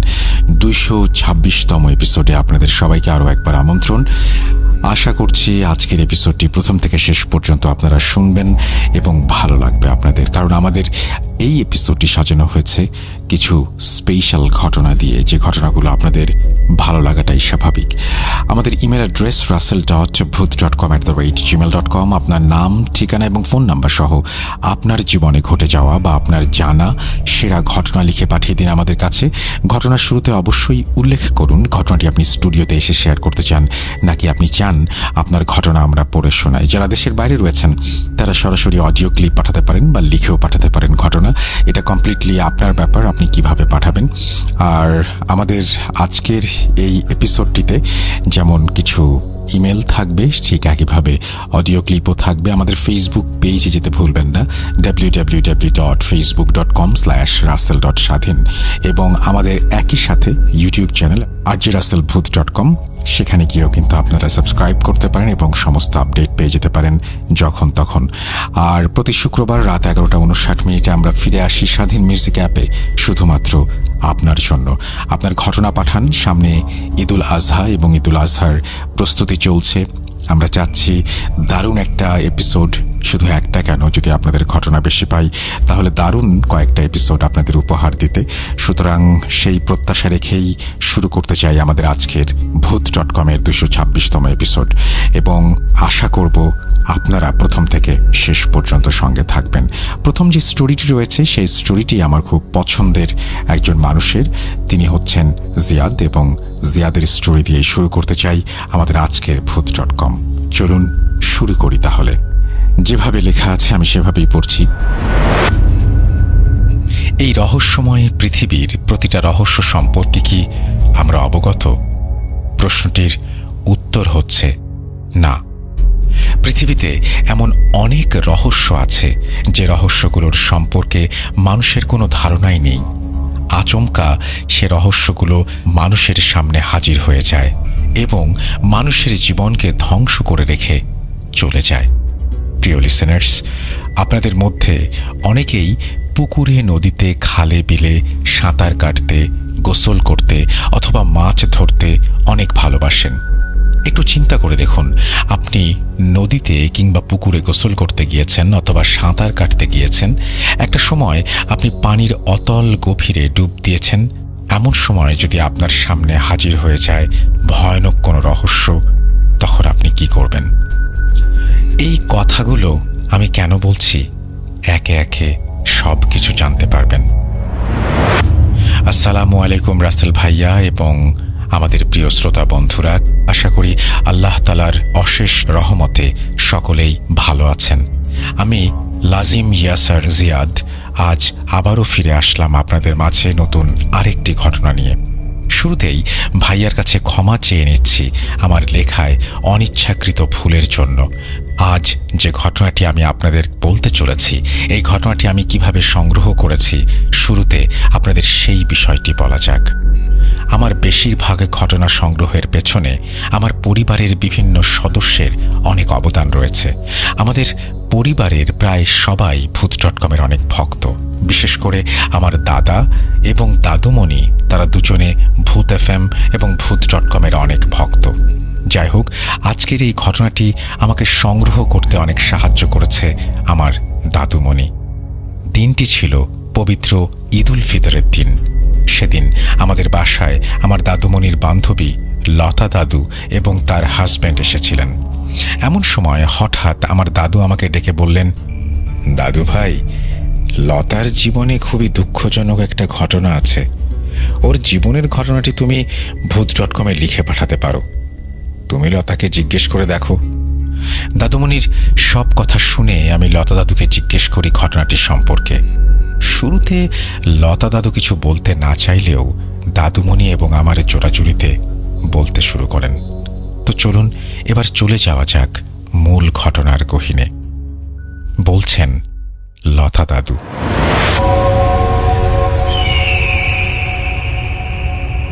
সাল 1972। অন্য 8-10 দিনের মতো ঘরের সব কাজ শেষ করে ভর দুপুরবেলায় আমি গোসল করতে গিয়েছি আমাদের পাশের বাড়ির পুকুরে।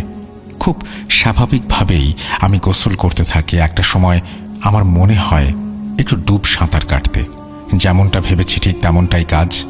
আমি সাঁতার কাটতে কাটতে চলে আসি মাছ পুকুরে এসে পানির অতলে ডুব দিয়েছি।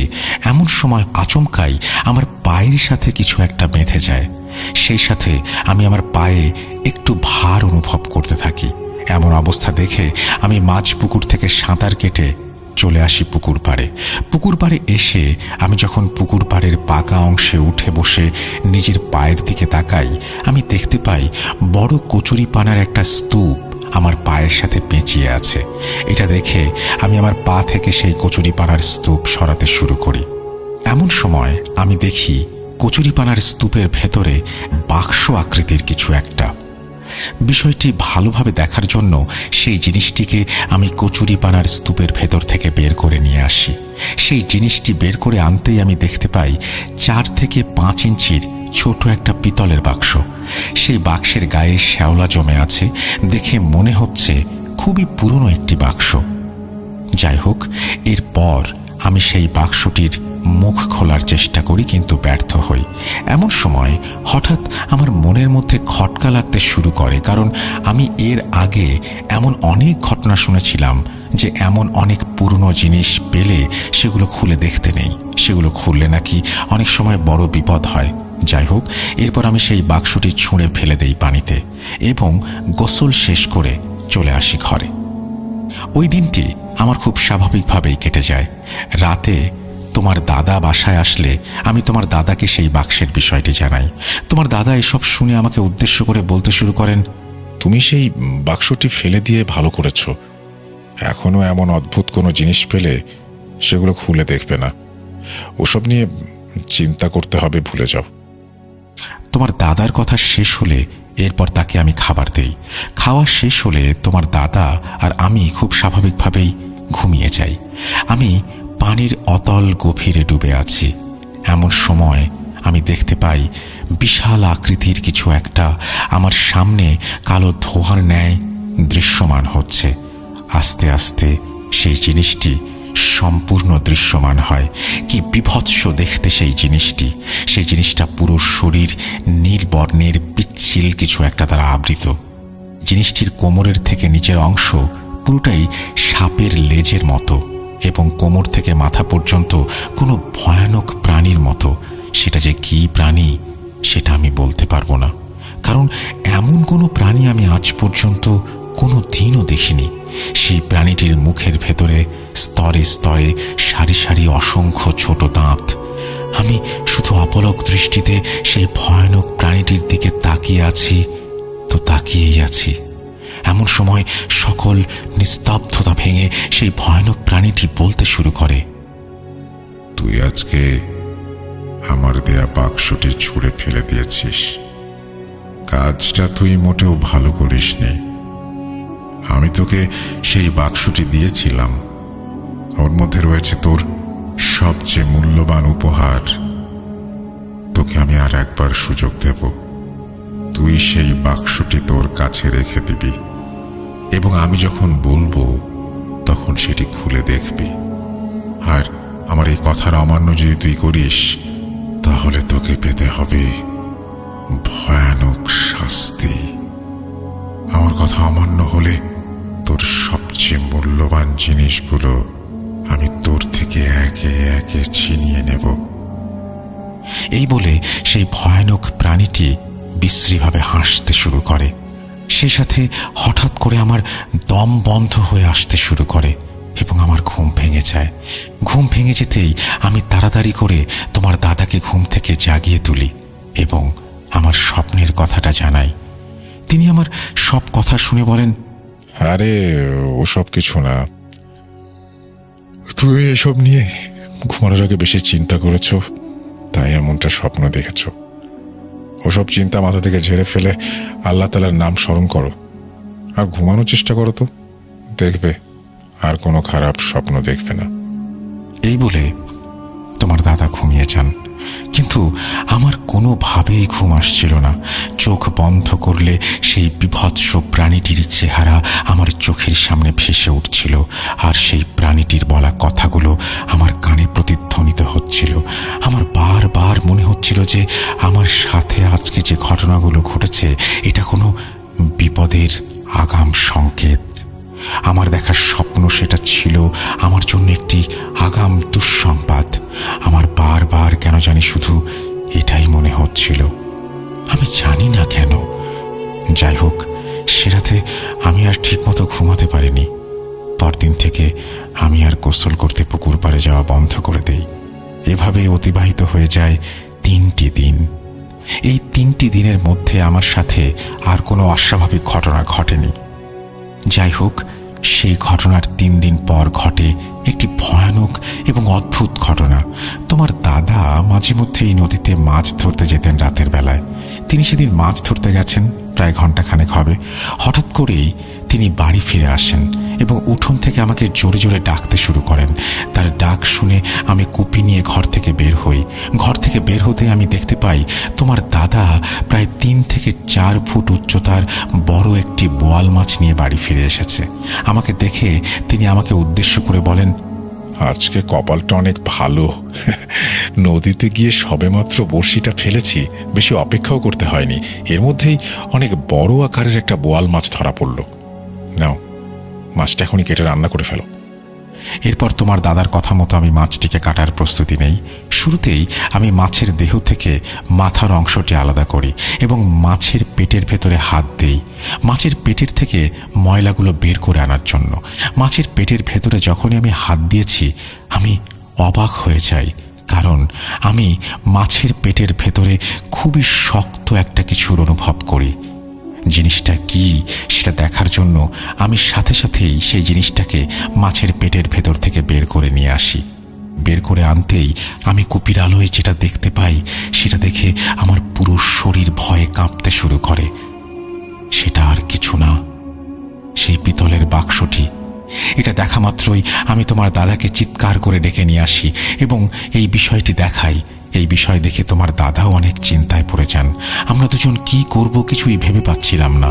আমার স্বপ্নে সেই ভয়ানক প্রাণীটি আমাকে বলেছিল সে আমাকে আরেকটি সুযোগ দিবে। তার মানে আমার সাথে এখন পর্যন্ত যা অস্বাভাবিক ঘটনা ঘটেছে সেটা সেই ভয়ানক প্রাণীটিই ঘটিয়েছে। সে যা বলেছিল সেটাই করছে। এসব ভেবে আমার পুরো শরীর ভয়ে ঠান্ডা হয়ে যেতে শুরু করে। এমন সময় তোমার দাদা আমাকে উদ্দেশ্য করে বলতে শুরু করেন, তুমি ভয় পেও না, আল্লাহ তাআলার রহমতে কিছু হবে না। নিজেকে শক্ত করো। আর এই বাক্সটি আমি আজকে রাত্রে রেখে দিচ্ছি। কাল সকালে ফজরের আজানের পর আমাদের মসজিদের ইমাম সাহেব আফতাব আলী, তাকে এটা দেখাবো এবং এই ঘটনাও খুলে বলবো। ইনশাল্লাহ আল্লাহ যদি চান তাহলে এই বিপদের একটি সমাধান বের হবে। আর এই মাছটি আমি এখনই ফেলে দিচ্ছি, তুমি ভয় পেও না। এই বলে তোমার দাদা সেই মাছটি ফেলে দিয়ে আসেন এবং সেই বাক্সটি পাশের ঘরে একটা জায়গায় কাপড় দিয়ে পেঁচিয়ে রাখেন। যাই হোক, সেই রাতে তোমার দাদা এবং আমার কারোরই ঠিকভাবে ঘুম হয়নি। আমরা দুজন অপেক্ষা করতে থাকি ফজরের আজানের। একটা সময় আমাদের সকল অপেক্ষার অবসান ঘটে এবং ফজরের আজান হয়। আজান হলে তোমার দাদা ওযু করে এবং সেই পাশের ঘরে যায়। পাশের ঘরে গিয়ে তিনি আমাকে চিৎকার করে ডাকতে শুরু করেন। তোমার দাদার ডাক শুনেই আমি সেই ঘরে যাই। ঘরে প্রবেশ করে তোমার দাদার মুখের দিকে তাকাতেই আমি দেখতে পাই তার চোখে মুখে ভয়ের ছাপ। কি হয়েছে জিজ্ঞেস করতেই তোমার দাদা বলে ওঠেন, খুব খারাপ একটা কিছু হয়তো আমাদের সুখী জীবনে প্রবেশ করেছে। আমি বাক্সটা এখানেই রেখেছিলাম, কিন্তু এখানে সেই বাক্সটা নেই। শুধু যে কাপড়টা দিয়ে সেই বাক্সটা পেঁচিয়ে রেখেছিলাম এখানে সেটা পড়ে আছে। কি হচ্ছে আমি কিছুই বুঝতে পারছি না। এই বলে তোমার দাদা হন্তদন্ত হয়ে ছুটে যান মসজিদে। এই সকল বিষয় দেখে আমি কিছু ভেবে পাচ্ছিলাম না। কোনো এক সময় মনে হচ্ছিল আমি কিছুটা ঠাহর করতে পারছিলাম। যাই হোক, ঘটনার পরবর্তী অংশ তোমার দাদা বলবেন। আমরা এসব ঘটনা দেখে ছুটে যাই মসজিদে। মসজিদে গিয়ে জামাতে ফজরের সালাত আদায় করি। যাই হোক, সবাই মসজিদ ত্যাগ করলে আমি আমাদের মসজিদের ইমাম আফতাব আলী সাহেবকে ডেকে বলি তার সাথে আমার কিছু কথা আছে। আমার ডাক শুনে তিনি মসজিদের মেঝেতে আমাকে নিয়ে বসেন। এরপর আমি কিছু আগের এবং গতকাল রাতের আমাদের সাথে ঘটে যাওয়া সকল ঘটনা বিস্তারিত বলি। আমার সব কথা শুনে হুজুরের মুখে কেমন যেন একটা চিন্তার ছাপ পড়ে। তিনি একদম নীরব হয়ে যান এবং মনে মনে কি যেন চিন্তা করতে থাকেন। এমন অবস্থা দেখে আমিও ফ্যাল ফ্যাল করে হুজুরের চেহারার দিকে তাকিয়ে থাকি। এমন সময় হুজুর সকল নীরবতা ভেঙে বলতে শুরু করেন, আমি যে বিপদের আশঙ্কা করছি আল্লাহ তাআলা যেন আপনাদের সেই বিপদে না ফেলেন। ভাই, আপনি এশার নামাজের সময় মসজিদে আসবেন। আপনাদের ওপর যে বিপদটি নেমে এসেছে আমি যেটা আশঙ্কা করছি এটা কি সেই বিপদ নাকি অন্য কোনো বিপদ আমাকে আগে জানতে হবে। এই বলে হুজুর আমাকে বিদায় দেন। হুজুরের সব কথা শুনে আমি কিছু বুঝতে পারছিলাম না। কিসের বিপদের আশঙ্কা করছে হুজুর? এসব কি বললেন আমার কিছুই মাথায় আসছিল না। যাই হোক, এরপর আমি বাড়ি ফিরে যাই এবং তোমার দাদুকে সবকিছু খুলে বলি। সারাদিন অপেক্ষা করতে থাকি এশার আজানের। একটা সময় অপেক্ষার প্রহর শেষ হয় এবং এশার আজান হয়। এশার আজান হলে আমি ছুটে যাই মসজিদে এবং এশার সালাত আদায় করি। এশার সালাত শেষে হুজুর এবং আমি বসি মসজিদের মেঝেতে। আমি হুজুরের মুখের দিকে তাকিয়ে স্পষ্ট দেখতে পাচ্ছিলাম হুজুরের মুখে ভয়াবহ চিন্তার ছাপ। যাই হোক, এরপর হুজুর আমাকে উদ্দেশ্য করে গম্ভীর গলায় বলতে শুরু করেন, ভাই, আমি যে বিপদের আশঙ্কাটা করেছিলাম সেই বিপদটাই নেমে এসেছে আপনাদের ওপর। এই বিপদটির নাম হচ্ছে মরণ ঘোলা ফাঁদ। আপনার স্ত্রীর ওপর এক ভয়ানক জাদুবিদ্যার সাধক জিনের নজর পড়েছে। এই জিনটি জাদুবিদ্যায় অত্যন্ত পারদর্শী, ভয়ানক একটি জিন। এই পৃথিবীতে এমন জিন খুব কম রয়েছে। এই জিনটি শয়তানকে খুশি করার জন্য এবং নিজের শক্তি বৃদ্ধির জন্য প্রতি ৪৯ বছর পর পর কৌশিক অমাবস্যার রাতে নরবলি দিয়ে থাকে। এই জিনটি এমন মানুষকে বলি দেয় যে একজন তুলা রাশির জাতক এবং যার জন্ম হয়েছে কৌশিক অমাবস্যার রাতে। সেই জিনটি যেই মানুষটিকে নিজের শিকার বানায় তাকে শুরুতেই একটি বাক্স দেয়। সেই মানুষটিকে নানান প্রলোভন দেখায়। সেই মানুষটিকে প্রভাবিত করার জন্য অথবা নিজের অধীনে নেয়ার জন্য কারণ এই জিনটি যাকে নিজের শিকার বানাবে সেই মানুষটির অনিচ্ছায় যদি তার উপর প্রভাব বিস্তার করে, সেই মানুষটিকে বলি দেয়, তাহলে সেই বলিটি শয়তানের কাছে গ্রহণযোগ্য হয় না। এজন্যই এই জিনটি শুরুতে তার শিকারকে একটি বাক্স দেয়, পরে স্বপ্নের মাধ্যমে এসে সেই মানুষটিকে লোভ দেখাতে শুরু করে এবং সে যখন বলবে তখন যেন সেই মানুষটি সেই বাক্সটি খুলে দেখে। লোভে পড়ে মানুষ সেই বাক্সটি খুলে দেখে। সেই বাক্সটি কোনো মানুষ খুলে দেখার সাথে সাথেই সেই মানুষটি সেই জিনের অধীনে চলে যায় বা প্রভাবিত হয়, কারণ সেই বাক্সটির ভেতরে এমন কিছু জাদুর উপকরণ থাকে যার উপর ভয়াবহ জাদুবিদ্যা প্রয়োগ করা হয়েছে, যেগুলো দেখার সাথে সাথেই সেই মানুষটির নিজের ওপর থেকে নিয়ন্ত্রণ হারিয়ে সেই জিনটির অধীনে চলে যাবে। এরপর সেই জিনটি শয়তানকে খুশি করার জন্য সেই মানুষটিকে বলি দেয়। আপনার স্ত্রী একজন তুলা রাশির জাতক এবং তার জন্ম কৌশিক অমাবস্যার রাতে হয়েছে। এই জন্যই এই জিনটির নজর পড়েছে আপনার স্ত্রীর ওপর। আর কাল রাতে সেই বাক্সটি আপনার ঘর থেকে সেই জিনটি নিয়ে গিয়েছিল, কারণ সে জেনে গিয়েছিল যে আজ আপনি আমার কাছে আসবেন। সেই বাক্সটি আপনি আমার কাছে নিয়ে আসতে পারলে আমি সেই জিনকে বন্দি করে ফেলতে পারতাম, এজন্য সে বাক্সটি সে নিয়ে গেছে। আমি আমার বাবার কাছে অনেক আগে এই মরণ ঘোলার ফাঁদ সম্পর্কে একটি ঘটনা শুনেছিলাম। এজন্যই সকালে আপনাকে বলছিলাম আমি যে বিপদের আশঙ্কা করছি এটা কি সেই বিপদ নাকি অন্য কোনো কিছু আমাকে জানতে হবে। আমি যখন আমার বন্ধু এবং আমার ছাত্র জিনদের এই বিষয়টি তথ্য সংগ্রহ করতে বলি, তারা আমাকে এই তথ্যগুলো সংগ্রহ করে দেয়। আমার বাবার বলা তথ্য এবং জিনদের তথ্য পুরোপুরি মিলে যায়। আপনারা সেই বাক্সটি না দেখে বিপদ থেকে কিছুটা বেঁচে গিয়েছেন, তবে এই বিপদ শেষ হবার না। আপনি চিন্তা করবেন না ভাই, আল্লাহ তাআলা চাইলে সব কিছুই ঠিক হয়ে যাবে। আপনাকে আমি 3টা তাবিজ দিচ্ছি। একটা তাবিজ আপনার কোমরে পড়বেন, একটা তাবিজ আপনার স্ত্রীকে পড়তে বলবেন, আর একটি আপনার ছেলেকে বলবেন। আরেকটি কথা, আপনার স্ত্রী এবং আপনার ছেলে যেন কোনো দিন নদী, নালা, পুকুর, খাল, বিলের পানিতে প্রবেশ না করে। এই কথাটা সবসময় মনে রাখবেন। আপনার স্ত্রী বা আপনার সন্তান যদি কোনোদিন নদী, নালা, পুকুর, খাল, বিলের পানিতে প্রবেশ করে, তাহলে আপনাদের উপর নেমে আসতে পারে ভয়ানক বিপদ। এই বলে হুজুর তার কথা শেষ করেন এবং আমাকে বিদায় দেন। হুজুরের এই সব কথা শুনে আমি তখন কি করব কিছুই ভেবে পাচ্ছিলাম না। আমি বাকরুদ্ধ হয়ে শুধুই ভেবে যাচ্ছিলাম এসব কি হলো আমার সাথে। যাই হোক, হুজুরের কাছে বিদায় নিয়ে আমি সোজা বাড়িতে চলে আসি। বাড়ি ফিরে এসে তোমার দাদুকে সকল ঘটনা বিস্তারিত বলি। এরপর হুজুরের দেয়া সেই তাবিজ থেকে একটি তাকে দেই এবং এই তাবিজটি কোমরে পড়তে বলি। হুজুরের কথা মতো একটি তাবিজ আমি কোমরে পড়ি এবং অবশিষ্ট আরেকটি তাবিজ আমার 6 বছরের ছেলেকে পরিয়ে দেই। এই বলে দাদা থেমে যান। প্রিয় লিসেনার, কি ভাবছেন ঘটনা এখানে শেষ? যদি এমনটা ভেবে থাকেন তাহলে এখনই সেই ভাবনা থেকে ফিরে আসুন, কারণ এই ঘটনার সবচেয়ে মর্মান্তিক এবং কষ্টদায়ক বিষয় সম্পর্কে জানা এখনো বাকি। দাদার কথা শেষ হওয়ার পর আবার বলতে শুরু করেন লতা দাদু। তোমার দাদার মুখে সবকিছু শুনে আমার পুরো শরীর ঠান্ডা হয়ে যায়। আমার চিন্তা শক্তি আমি হারিয়ে ফেলি। যাই হোক, গতকাল রাতে তোমার দাদা এবং আমার দুজনের একজনেরও ঠিকভাবে ঘুম হয়নি। এই জন্য রাতের খাবার কোনো মতে খেয়ে ঘুমিয়ে পড়ি। একটা সময় ঘুমের মধ্যে আমি দেখতে শুরু করি প্রথম স্বপ্নের মতো একইভাবে আমি অতল পানির গভীরে। ধীরে ধীরে কালো ধোঁয়ার ন্যায় সেই ভয়ানক প্রাণীটি আমার সামনে দৃশ্যমান হয়। দৃশ্যমান সেই প্রাণীটি ভয়ানকভাবে গর্জন করতে করতে বলে, তোর এবং সেই হুজুরের জন্য আজকে প্রথম আমার কাজ অসফল হলো। তোকে পেতে হবে কঠিন শাস্তি। সারা জীবন তুই সেই শাস্তি ভোগ করবি। তোর ছেলেকে আমি নিয়ে যাব, কথাটা মনে রাখিস।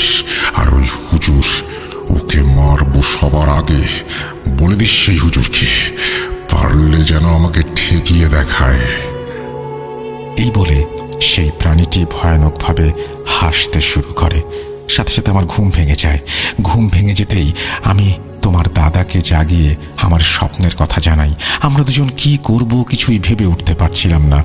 যাই হোক, পরদিন তোমার দাদা আবারও হুজুরের কাছে যান এবং গতকাল রাতে আমার দেখা স্বপ্নটির কথা বলেন।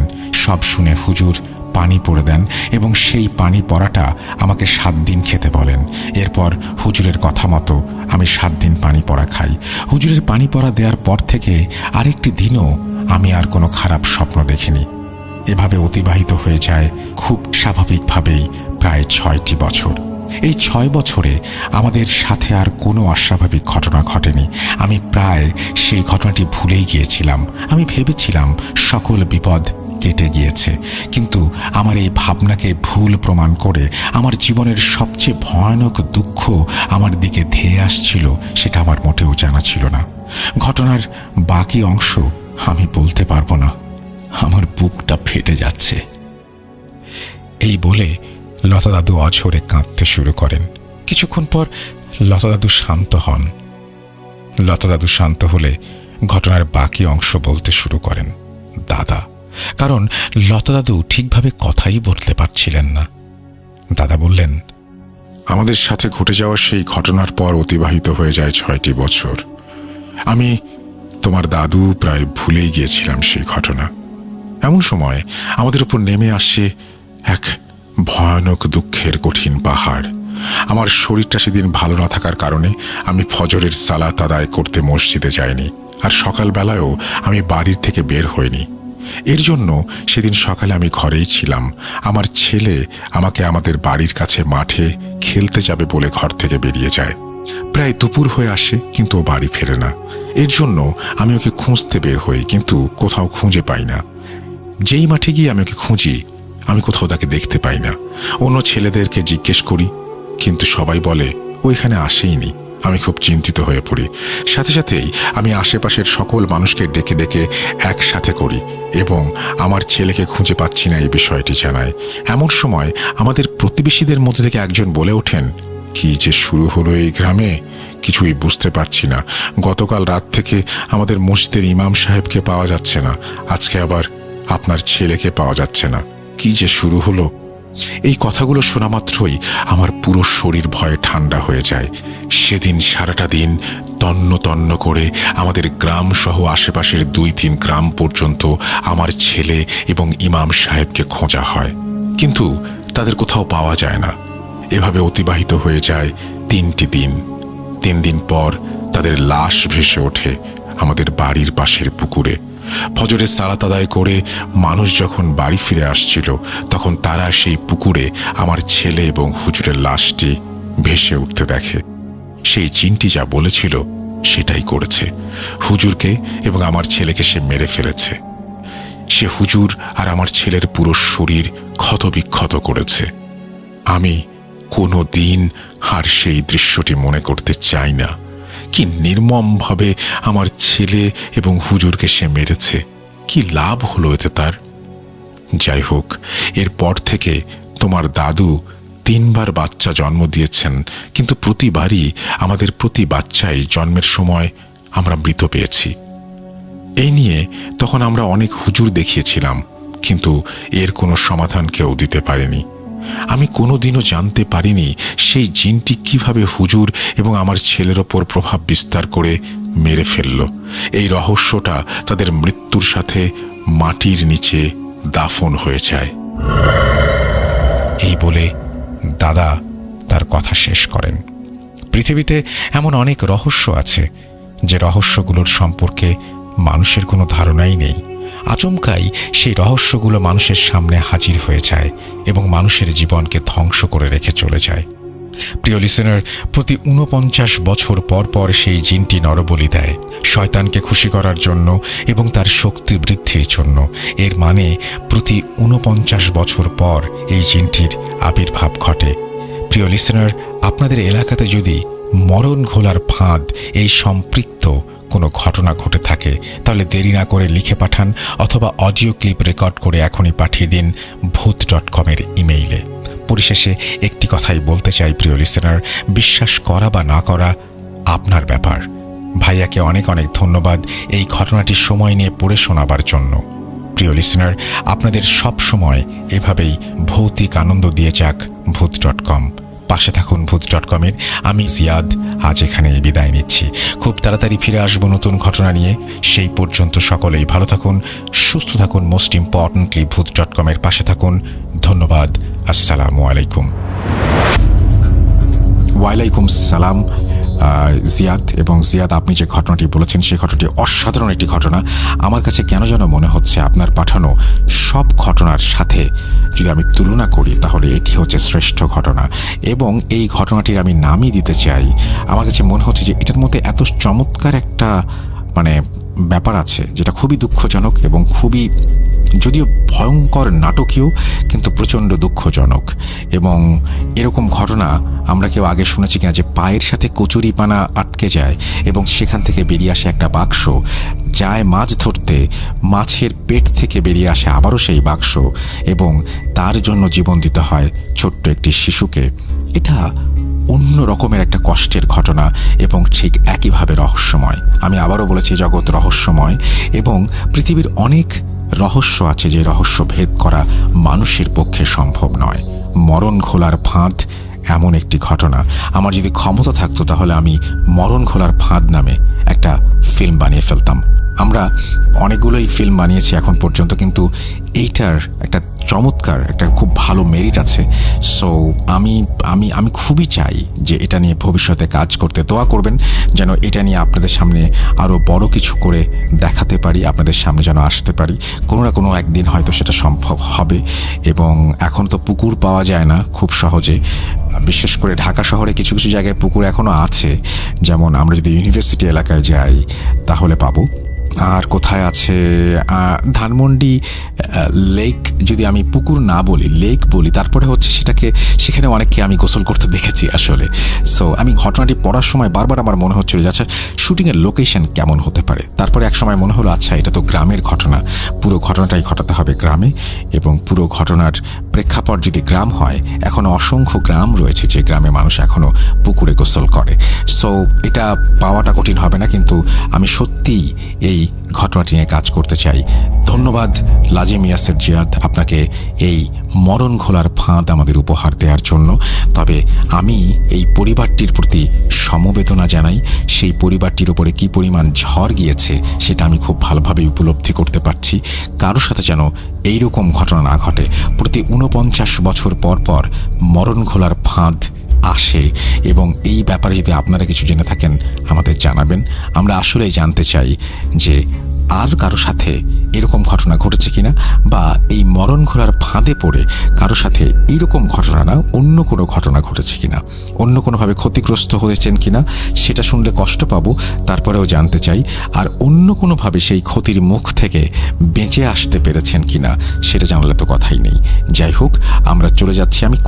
আমি প্রতিটা সময় আজকে এই ঘটনাটা পড়ার সময় প্রতিটা মুহূর্তে দোয়া করছিলাম যে ঘটনার শেষটা যেন এমন হয় যে এই ঘটনা থেকে তারা বেরিয়ে আসতে পেরেছেন। কিন্তু যখন জিয়াদ বলছিলেন যে সবচাইতে মর্মান্তিক ঘটনা এখনও আসা বাকি, তখনই আমি বুঝে ফেলি যেখানে আরও ভয়ঙ্কর কোনো ঘটনা আছে। সুতরাং আমি চাইলেও সেই ঘটনাটাকে এড়ানো সম্ভব হবে না। খুবই দুঃখজনক। আমি সেই পরিবারটির প্রতি আরও একবার সমবেদনা জানাচ্ছি এবং চলে যাচ্ছি আমাদের পরবর্তী ঘটনায়।